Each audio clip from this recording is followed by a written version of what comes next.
Bonjour et bienvenue dans Avocat, l'émission juridique qui vous conseille. Merci de votre fidélité, merci d'être très nombreux à nous suivre bien sûr chaque semaine sur votre chaîne préférée et également sur internet quand vous le souhaitez sur avocat.net.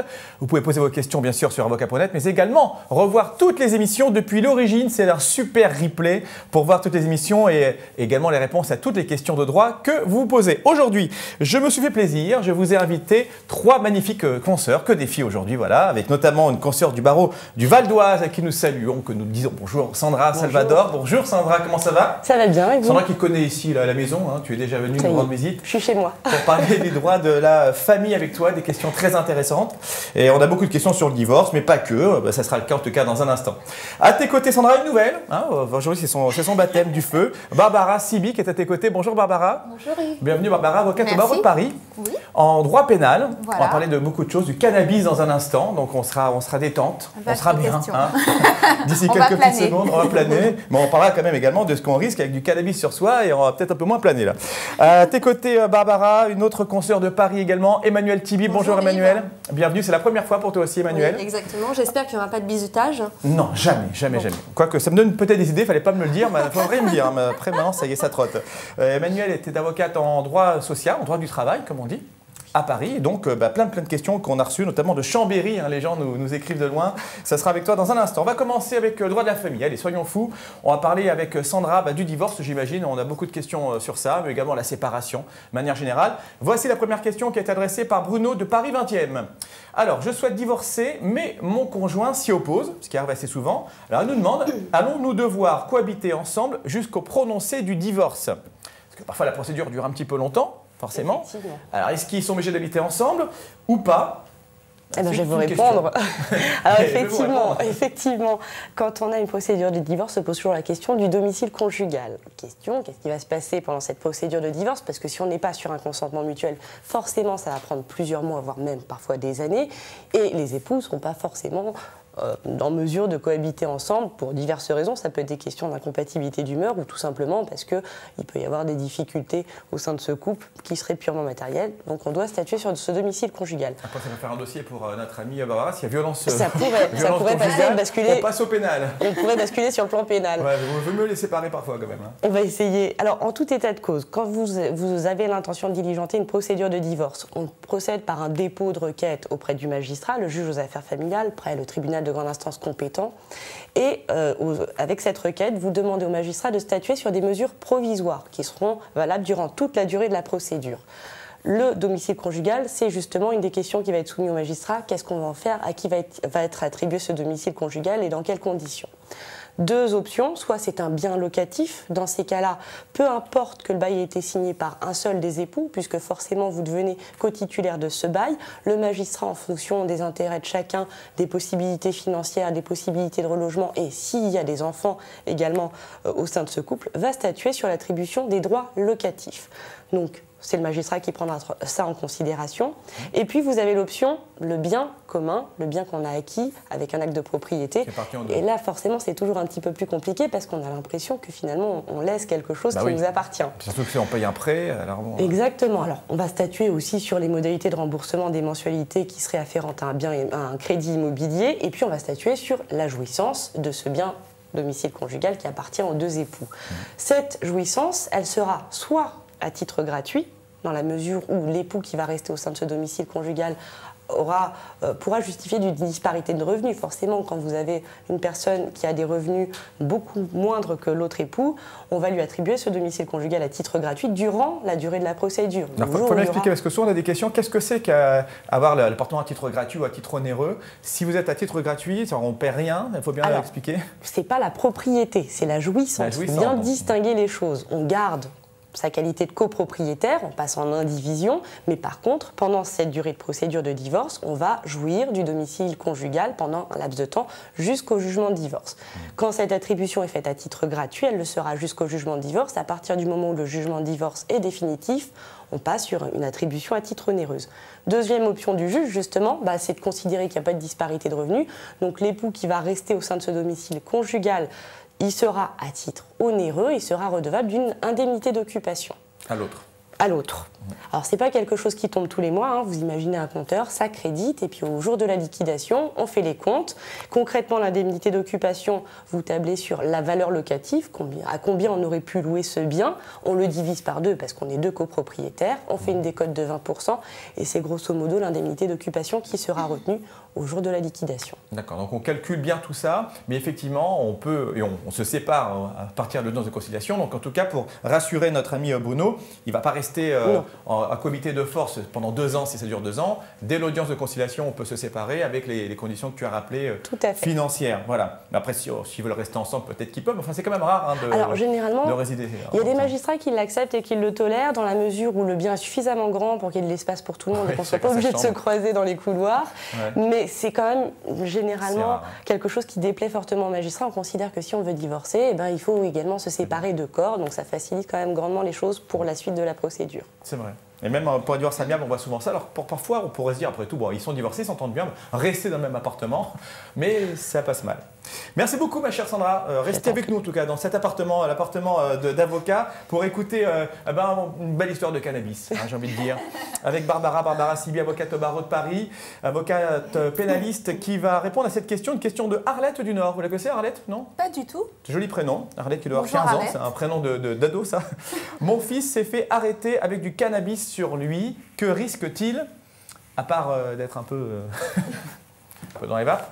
Alors bon, pénalement, qu'est-ce qu'il encourt? Comment ça se passe? Alors, c'est, je dirais, le vaste débat sur la dépénalisation du cannabis qui revient fréquemment sur la table, puisque finalement en France, c'est interdit par la loi. Même si d'autres pays tels que le Portugal, l'Espagne, bien évidemment les Pays-Bas, ont dépénalisé, ont franchi le pas sur la dépénalisation du cannabis parce qu'on part du principe que l'interdiction finalement ne marche pas.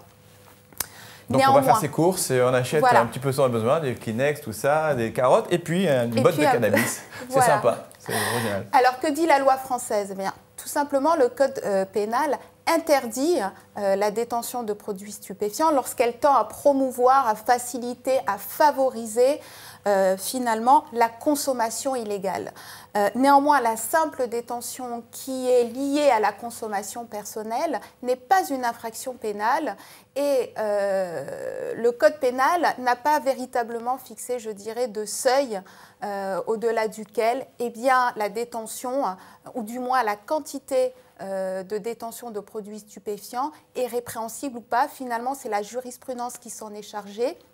Et généralement, les juges considèrent que la sanction est exclue lorsque la détention de cannabis est inférieure à 50 grammes. Voilà. D'accord, donc ça c'est vraiment par rapport aux décisions que l'on voit.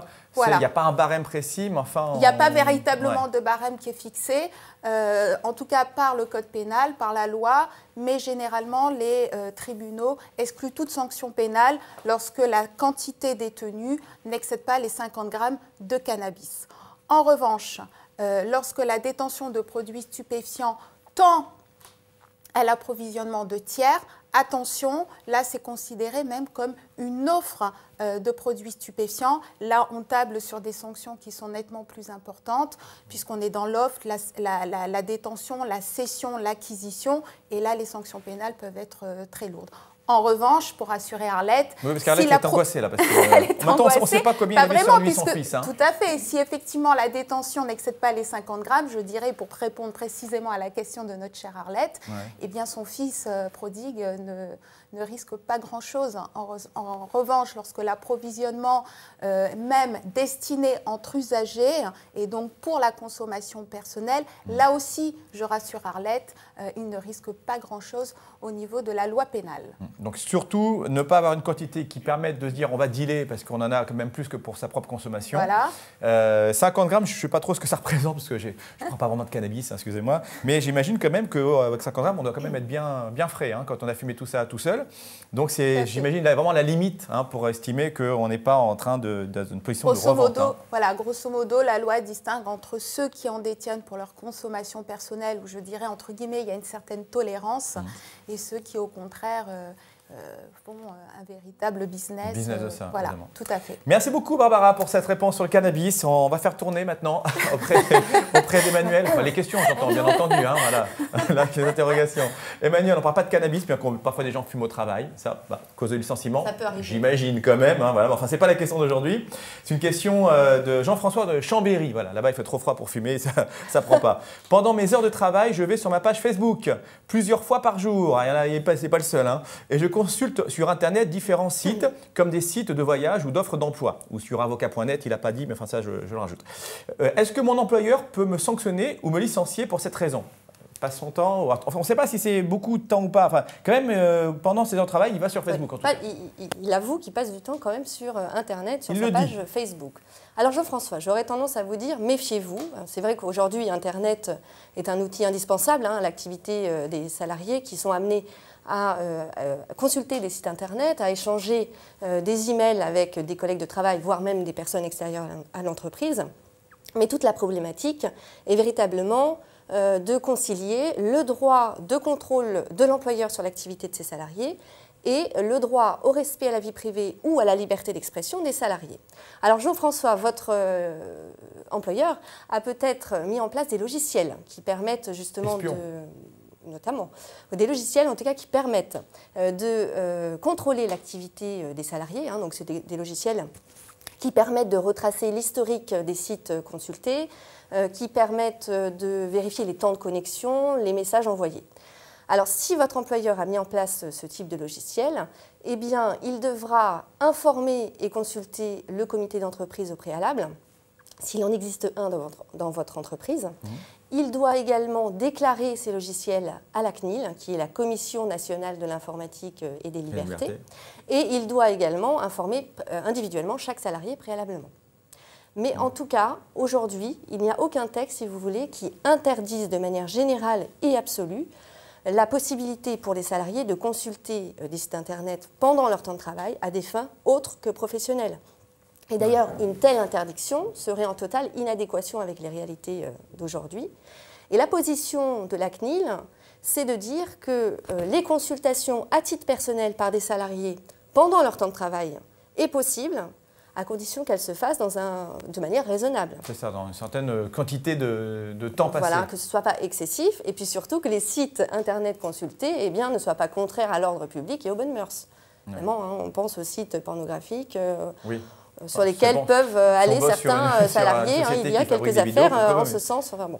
D'accord. Donc, c'est intéressant. Sur le principe, il n'y a pas de loi qui interdit d'aller surfer pendant ces heures de travail sur des sites, même si ce n'est pas pour le travail. Exactement. Par contre, évidemment, on va vérifier de ne pas aller sur un site illégal et puis aussi, surtout, de ne pas y passer quand même toute sa journée. Il ne faut pas que ce soit excessif. Voilà. Donc, Jean-François, vous risquez, si vous utilisez de manière abusive Internet, vous risquez donc d'être sanctionné ou licencié. Mais c'est vrai qu'il y a eu plusieurs affaires. Alors, je cite un exemple. Très rapidement, oui. Voilà, très rapidement. Dans une affaire, donc, un salarié a été licencié pour faute grave. Ce licenciement a été considéré comme bien fondé parce que, par exemple, il avait 10 000 connexions à titre personnel sur des sites Internet pendant 15 jours. Donc ça a été considéré comme une faute grave. J'imagine, c'est vraiment beaucoup. Merci beaucoup pour ces explications. Merci à toutes les trois, Sandra, Barbara, Emmanuel, avocate de Baronne-Pontoise et de Paris, pour ces réponses très claires. Posez-nous toutes vos questions sur avocat.net, on y répondra très prochainement. D'ici là, portez-vous bien et à très vite pour un autre avocat. Salut!